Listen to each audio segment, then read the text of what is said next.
नमस्ते बच्चों। होपफुली आप सब बहुत अच्छे हैं और अपना अध्ययन नियमित रूप से कर रहे हैं। हम इन वीडियोस में बात कर रहे हैं कक्षा 7 संस्कृत विषय रुचिरा नामक पाठ्यपुस्तक की, और इस पाठ्यपुस्तक से अध्याय 2 का हिंदी अनुवाद हमने कल की वीडियो में जाना था। जिन बच्चों ने वो वीडियोस नहीं देखी हैं, अगर वे अर्थ को समझना चाहते हैं तो डिस्क्रिप्शन बॉक्स में दिए लिंक पर क्लिक करके आप उस अर्थ को समझ सकते हैं।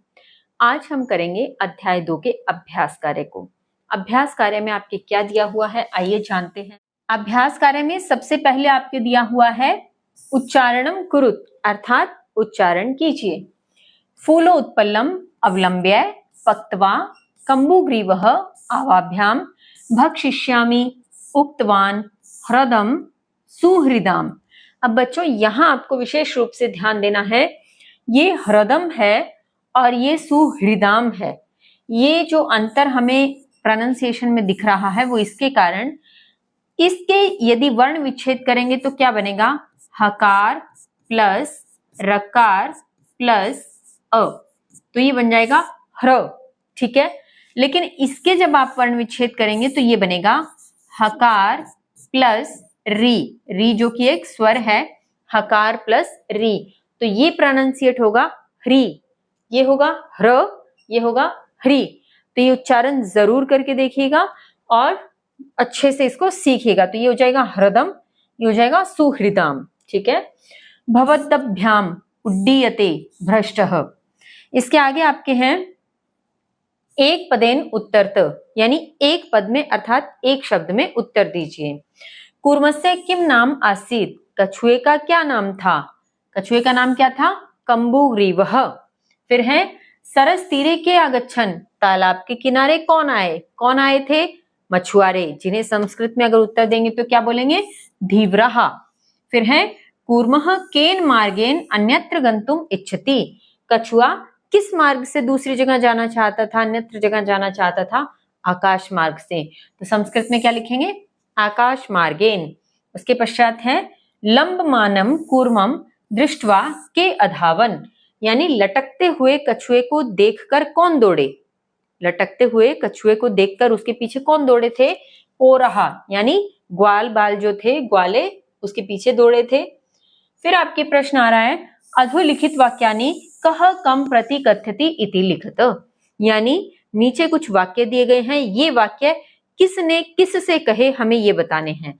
एग्जाम्पल के लिए प्रातः यद उचितम तत्कर्तव्यम, कि सुबह जो उचित होगा वो करेंगे, ये किसने कहा था, ये हंसों ने कहा था कछुए से। जब कछुए ने कहा था कि अब मैं क्या करूं, कल तो मछुआरे आकर मार डालेंगे तो तुम कुछ करो, तो हंसों ने कहा था कि अभी सो जाओ, या जो भी रात का समय हो गया तो प्रातः जो कुछ ठीक लगेगा, जो ठीक उचित होगा वो कर लेंगे। तो किसने कहा था, हंसों ने कछुए से। उत्तर क्या हो जाएगा, हंसो कूर्मम प्रति कह कथ्यति, किसने कहा, कम प्रति कथ्यति, किसको कहा या किसके प्रति कहा, ठीक है।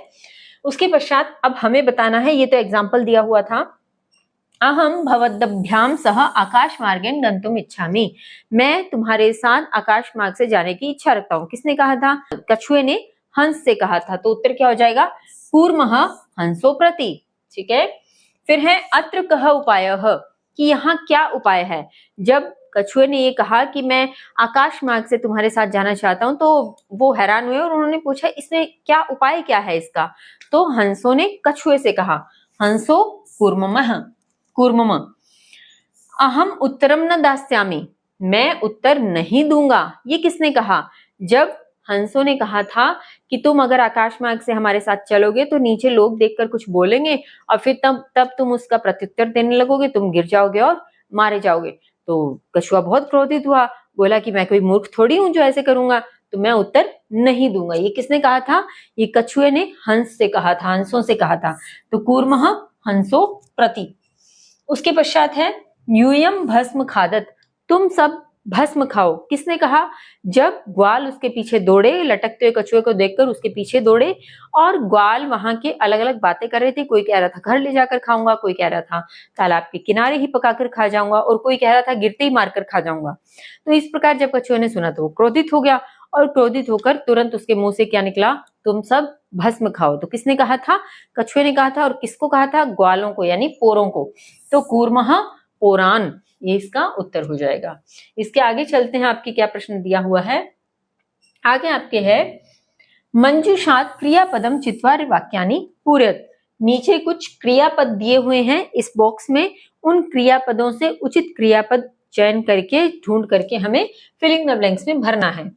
हंसाभ्याम सह कूर्मोपि, हंसों के साथ कछुआ भी उड़ रहा था, तो क्या ले लेंगे यहाँ से, उड्डीयते। अहम किंचिदपि न, मैं कुछ भी नहीं बोलूंगा, तो क्या उठा लेंगे, वदिष्यामि। ठीक है।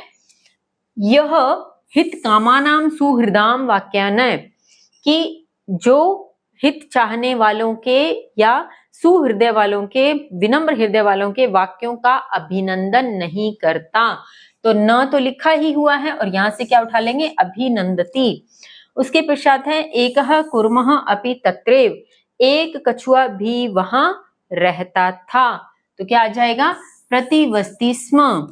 उसके पश्चात है अहम आकाश मार्गेन अन्यत्र गंतुम, मैं आकाश मार्ग से अन्यत्र स्थान पर जाना चाहता हूं। चाहने के लिए यहां से क्या उठा लेंगे, इच्छामि। उसके पश्चात है वयम गृहम नीत्वा कूर्मम, हम सब घर ले जाकर कछुए को खाएंगे, तो खाएंगे के लिए क्या उठाएंगे हम, भक्षिष्यामः। इसके पश्चात आपके दिया है पूर्ण वाक्येन उत्तरत, यानी पूरे वाक्य में उत्तर दीजिए। पहला प्रश्न है आपके कच्छपः कुत्र गंतुम इच्छति, कछुआ कहां जाना चाहता था, कुत्र का अर्थ कहां जाना चाहता था, तो इसका वैसे उत्तर अगर हम देखें तो क्या है, अन्यम ह्रदम। क्या उत्तर है इसका, अन्यम ह्रदम। अब पूरे वाक्य में उत्तर देना है, तो हम क्या लिखेंगे पूरे वाक्य में उत्तर के लिए, कच्छपः अन्यम ह्रदम गंतुम इच्छति, इस कुत्र के स्थान पर हम क्या ले आएंगे, अन्यम ह्रदम, ह्रदम को ले आएंगे और हम उत्तर पूरा दे देंगे, कच्छपः अन्यम ह्रदम गंतुम इच्छति। उसके पश्चात आपके दूसरा प्रश्न है कच्छपः कम उपायम वदति, कछुए ने क्या उपाय दिया, तो कछुए ने उपाय दिया था कि तुम दोनों क्या करना, लकड़ी के एक डंडे को अपनी चोंच में धारण कर लेना, मैं उस लकड़ी के डंडे के मध्य में लटक कर तुम्हारे साथ आकाश मार्ग से चलूंगा। तो यहां जब उसने कहा तो उसके एज इट इज वाक्य आपके जो चैप्टर में दिए हुए हैं हम उसको देख लेते हैं, क्योंकि जब किसी के वाक्यों को हमें लिखना हो उत्तर के रूप में तो उसको जस का तस लिखा जाता है, वहां पर फिर हम अपने शब्दों का प्रयोग नहीं कर सकते, इसलिए हम इसका उत्तर यहां से देखते हैं क्या दिया हुआ है आपके। यहां आपके उत्तर है युवाम काष्ठ दंडम एकम चंचवा धार्यताम अहम काष्ठ दंड मध्ये अवलंब्य युव्यो पक्ष बलेन सुखेन गमिष्यामि, यानी तुम दोनों लकड़ी का एक डंडा चोंच में धारण कर लेना, मैं उसके मध्य लटक कर तुम्हारे पंखों के बल से सुख से चलूंगा। ठीक है, तो ये आप इसके उत्तर में लिख देंगे। आगे देखते हैं आपकी क्या प्रश्न पूछा गया है। आगे प्रश्न पूछा गया है लंब मानम कूर्मम दृष्ट्वा पोरा किम अवदन, लटकते हुए कछुए को देखकर ग्वालों ने क्या कहा, तो यहाँ ग्वालों ने क्या कहा था, हो महद आश्चर्यम, अरे बहुत आश्चर्य है कि हंसों के साथ कछुआ भी उड़ रहा है। तो यहाँ पे भी क्या है कि ग्वालों के जस के तस शब्द लिखने के लिए हमें देखना पड़ेगा कि उन्होंने एग्जैक्ट वर्डिंग क्या प्रयोग की थी, तो वही हम इसके उत्तर के रूप में लिखेंगे। ये देखिए, हाँ हो महद आश्चर्यम हंसाभ्याम सह कूर्मोपि उड्डीयते, तो ये आप इसका उत्तर लिख देंगे। ठीक है, इसके आगे चलते हैं, आपसे क्या प्रश्न पूछा गया है।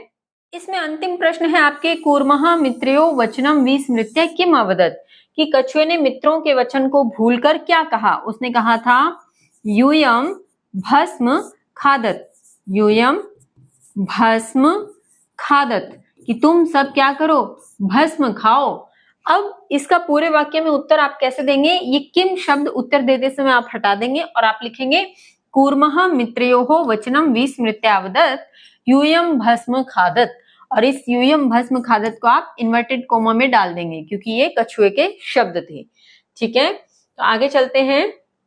आगे आपके दिया है घटनाक्रमानुसारम वाक्यानि लिखत, घटनाक्रम के अनुसार वाक्य लिखिए, यानी यहाँ पे कुछ वाक्य दिए गए हैं और वो वाक्य थोड़े से ऊपर नीचे करके घुमा फिरा करके दिए गए हैं और हमें क्या करना है, जिस प्रकार से घटनाक्रम हुआ, जिस प्रकार से कहानी घटी, उसको सीक्वेंस में लगाते हुए हमें उत्तर देना है। जैसे अब जब आप इन सभी वाक्यों को पढ़ेंगे तो सबसे पहला वाक्य जो हम उठाएंगे सीक्वेंस के अकॉर्डिंग वो होगा ये, कूर्मः हंसो च एकस्मिन् सरसि निवसन्ति स्म, कि कछुआ और हंस एक तालाब के किनारे रहते थे। उसके पश्चात अगर द्वितीय वाक्य उठाएं तो केचित धीवराः सरस तीरे आगच्छन्, कुछ मछुआरे तालाब के किनारे आए। तीसरा वाक्य हम उठाएंगे, वयं श्वः मत्स्य कूर्मादीन् मारिष्यामः इति धीवरा अकथयन्, कि हम सब कल मछलियों और कछुओं को मारेंगे, ऐसा धीवरों ने यानी मछुआरों ने कहा। चौथा वाक्य हम उठाएंगे, कूर्मः अन्यत्र गन्तुम् इच्छति स्म, कछुआ अन्य स्थान पर जाना चाहता था।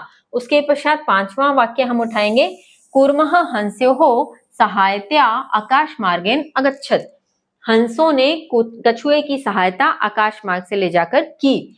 उसके पश्चात छठे सेंटेंस में या छठे क्रम में हम उठाएंगे, लंबमानं कूर्मं दृष्ट्वा पुरः अधावन, कि लटकते हुए कछुए को देखकर जो ग्वाल थे वो दौड़े। उसके पश्चात सातवें नंबर पर हम लेंगे, पोरः अकथयन्, ग्वालों ने कहा, वयं पतितं कूर्मं खादिष्यामः, हम गिरे हुए कछुए को खा जाएंगे।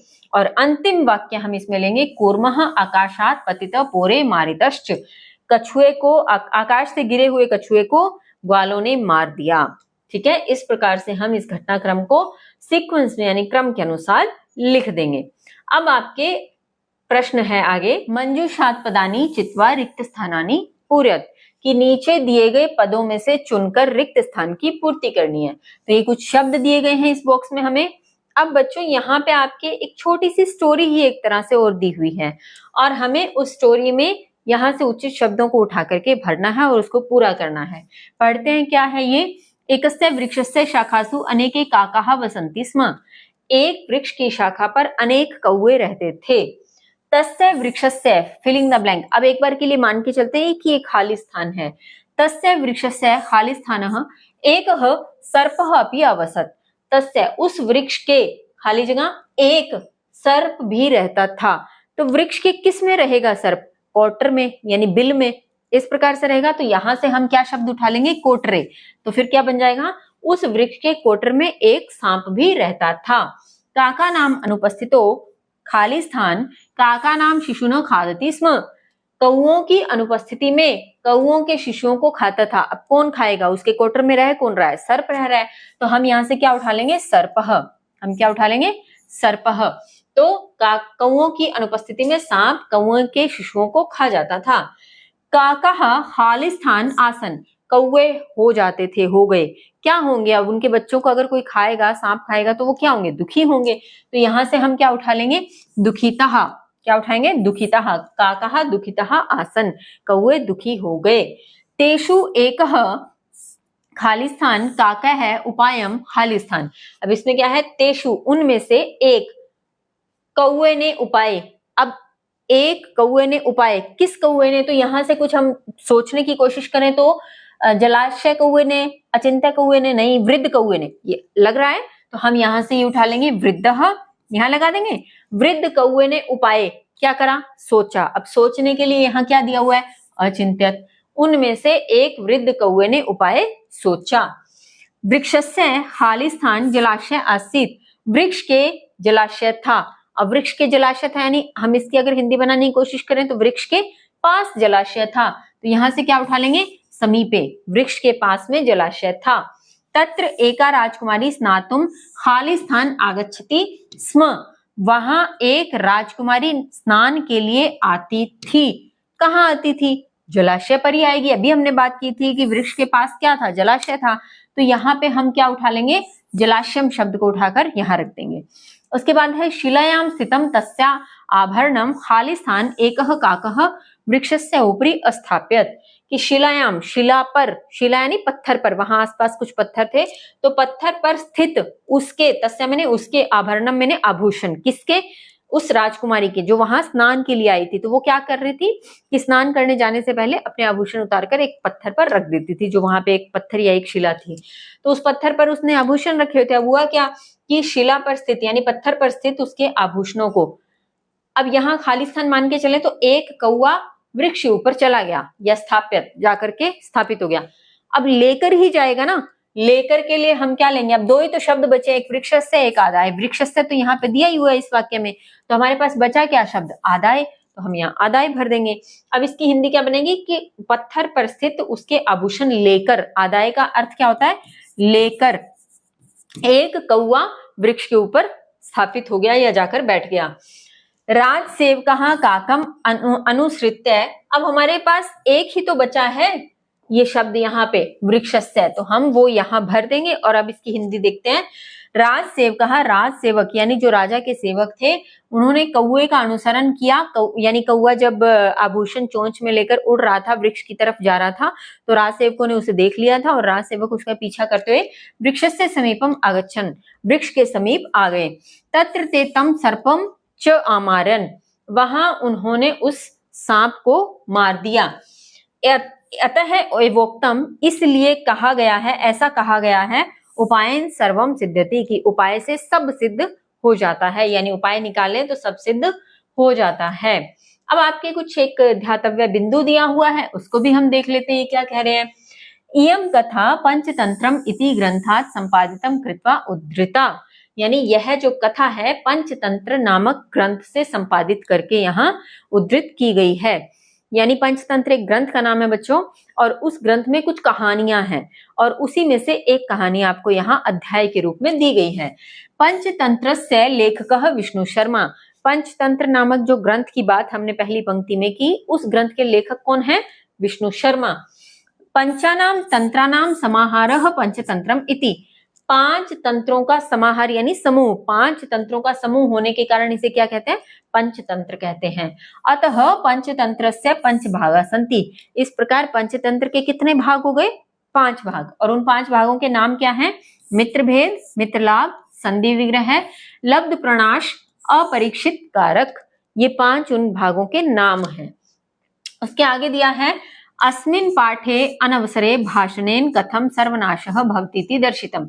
इस पाठ में, अस्मिन् पाठे इस पाठ में, अनवसरे यानी अवसर न होने पर दिया गया भाषण, कहा गया कुछ भी, कथम किस प्रकार, सर्वनाशम सर्वनाश, भवतीति करा देता है, दर्शितम यह दिखाया गया है। यानी जब आपके पास अवसर न हो बोलने का तो नहीं बोलना चाहिए, और अवसर ना होने पर अगर हम कुछ बोलते हैं तो उसका क्या परिणाम होता है, किस प्रकार से सर्वनाश होता है, दिखाया गया है। क्योंकि कछुए को वहां बोलने का अवसर नहीं था, लेकिन वो बोला और मारा गया। तो यहाँ पर ये कहा गया है कि किस प्रकार बिना अवसर के बोलने पर नाश हो जाता है, ये इसमें दिखाया गया है। क्वचित मौनम कार्य साधकम भवति, कुछ कार्य साधक मौन से ही हो जाते हैं, यानी कुछ जगह पर मौन रहकर, चुप रहकर ही कुछ कार्य सिद्ध हो जाते हैं। यथोक्तम, कहा भी गया है, क्या कहा गया है? विभूषणम मौन पंडितानाम, यानी पंडितों का भूषण क्या होता है? मौन रहना। पंडितों का भूषण क्या होता है?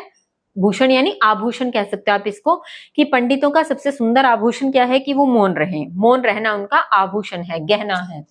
मूर्खो ही शोभते यावत तावत किंचित भाषते, मूर्ख तब तक ही शोभा देता है जब तक वो चुप है, और जैसे ही वो बोलेगा वो मूर्ख कहलाएगा, जैसा कछुए के साथ हुआ। तो ये इस कहानी का सार था, और ये इस कहानी के अभ्यास कार्य हमने पूर्ण किए। इसी के साथ ये अध्याय समाप्त होता है। मुझे लगता है आपको ये बहुत अच्छा लगा होगा। मुझे कमेंट बॉक्स में बताइए जरूर कि आपको समझ में आ भी रहा है या नहीं। चलिए आगे का अध्याय हम करेंगे अगले सप्ताह। तब तक के लिए स्वस्थ रहिए, मस्त रहिए, पढ़ते रहिए। जय हिंद, जय भारत।